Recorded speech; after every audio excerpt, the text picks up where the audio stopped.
पिछले 4 महीनों में हमारी दुनिया एकदम बदल गई है। हजारों लोगों की जान चली गई, लाखों लोग बीमार पड़े हुए हैं। इन सब पर कोरोना वायरस का कहर टूटा है और जो लोग इस महामारी के प्रकोप से बचे हुए हैं उनका रहन सहन भी एकदम बदल गया है।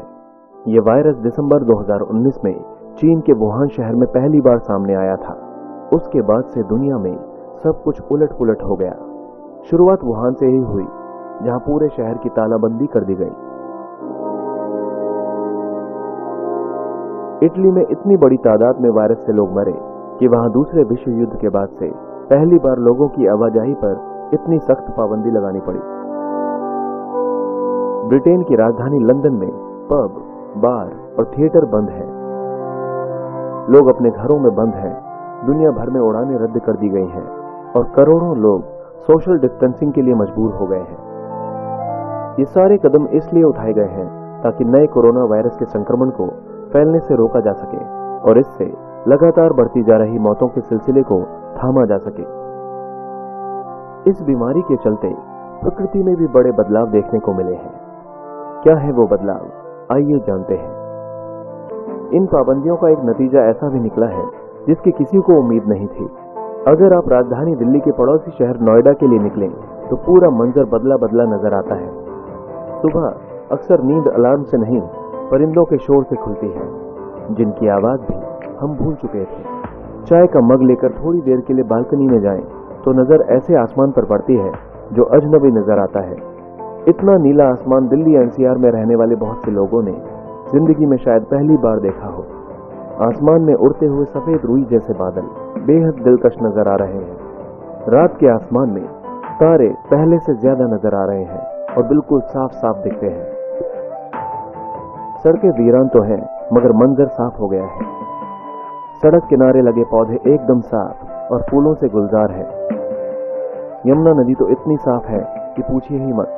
सरकार हजारों करोड़ खर्च करके भी जो काम नहीं कर पाई, लॉकडाउन के 21 दिनों ने वो काम कर दिया। ऐसे ही तस्वीरें दुनिया के तमाम दूसरे शहरों में भी देखने को मिल रही हैं। इसमें शक नहीं कि कोरोना दुनिया के लिए काल बनकर आया है। इस वायरस ने हजारों लोगों को अपना निवाला बना लिया है। इसने अमेरिका जैसी सुपर पावर की हालत भी खराब कर दी है। इन चुनौतियों के बीच एक बात तो 100% सच है कि दुनिया का ये लॉकडाउन प्रकृति के लिए बहुत ही लाभदायक साबित हुआ है। वातावरण धुलकर साफ हो चुका है। हालांकि ये तमाम कवायद कोरोना के वायरस के संक्रमण को फैलने से रोकने के लिए है। लॉकडाउन की वजह से तमाम फैक्ट्रियां बंद हैं, यातायात के तमाम साधन बंद हैं।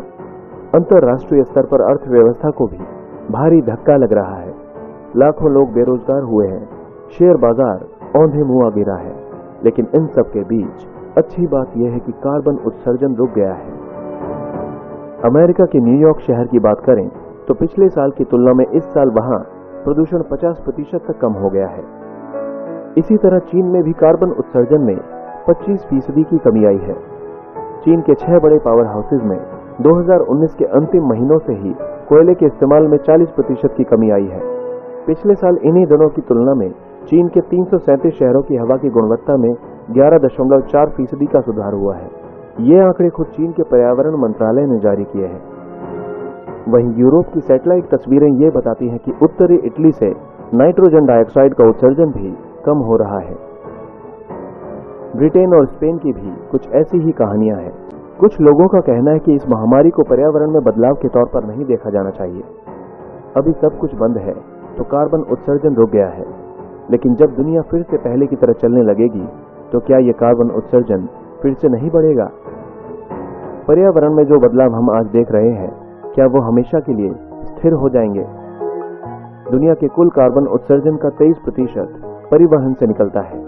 इनमें भी निजी गाड़ियों और हवाई जहाज की वजह से दुनिया भर में 72% कार्बन उत्सर्जन होता है।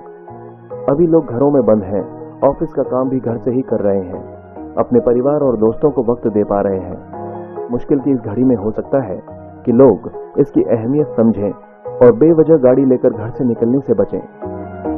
अगर ऐसा होता है तो मौजूदा पर्यावरण के हालात थोड़े परिवर्तन के साथ लंबे समय तक चल सकते हैं। बहुत से लोगों के लिए हर रोज ऑफिस आना और दिल लगाकर काम करना ही जिंदगी का मकसद होता है। इन दिनों उन्हें घर में बैठना बिल्कुल नहीं भा रहा होगा। वो इस लॉकडाउन को कैद की तरह देख रहे होंगे और हो सकता है कि वो अभी से प्लानिंग कर रहे हों कि जैसे ही लॉकडाउन हटेगा वो फिर से कहीं घूमने निकलेंगे।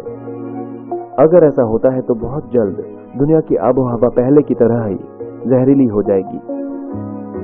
ऐसा पहली बार नहीं है कि किसी महामारी के चलते कार्बन डाइऑक्साइड का स्तर कम हुआ हो। इतिहास में इसके कई उदाहरण मिलते हैं। यहाँ तक कि औद्योगिक क्रांति से पहले भी ये बदलाव देखे गए थे। जर्मनी के विशेषज्ञों का कहना है कि यूरोप में 14वीं सदी में आई ब्लैक डेथ हो या दक्षिण अमेरिका में फैली छोटी चेचक, सभी महामारियों के बाद वातावरण में कार्बन डाइऑक्साइड का स्तर कम दर्ज किया गया था। उस दौर में परिवहन के साधन भी बहुत सीमित थे और जब महामारियों के चलते बहुत लोगों की मौत हो गई तो खेती की जमीन भी खाली हो गई और वहां ऐसे जंगली पौधे और घास पैदा हो गए जिससे ऑक्सीजन का स्तर बढ़ने लगा। आज के दौर में हम मेडिकल साइंस के हिसाब से भी काफी आगे बढ़ चुके हैं, लिहाजा उम्मीद तो यही है कि नए कोरोना वायरस से उतनी मौतें नहीं होंगी जितने पिछली सदियों की महामारियों में हो चुकी हैं। इसीलिए पर्यावरण में बहुत बदलाव भी संभव नहीं है। यह बदलाव महज उतना ही होगा जितना कि 2008-9 की मंदी के दौरान देखा गया था। फैक्ट्रियां बंद हो जाने की वजह से उस समय भी कार्बन उत्सर्जन में कमी आई थी। 2008-9 की मंदी के दौरान यह उत्सर्जन 1.3% था, जो 2010 में हालात ठीक होने के बाद बहुत तेजी से आगे बढ़ा था। जर्मन रिसर्चर्स का कहना है कि अगर कोरोना वायरस की महामारी इस साल के अंत तक जारी रहती है तो जाहिर है कि पैसे की कमी के चलते मांग में भी कमी आएगी और इसका असर कार्बन उत्सर्जन पर भी पड़ेगा।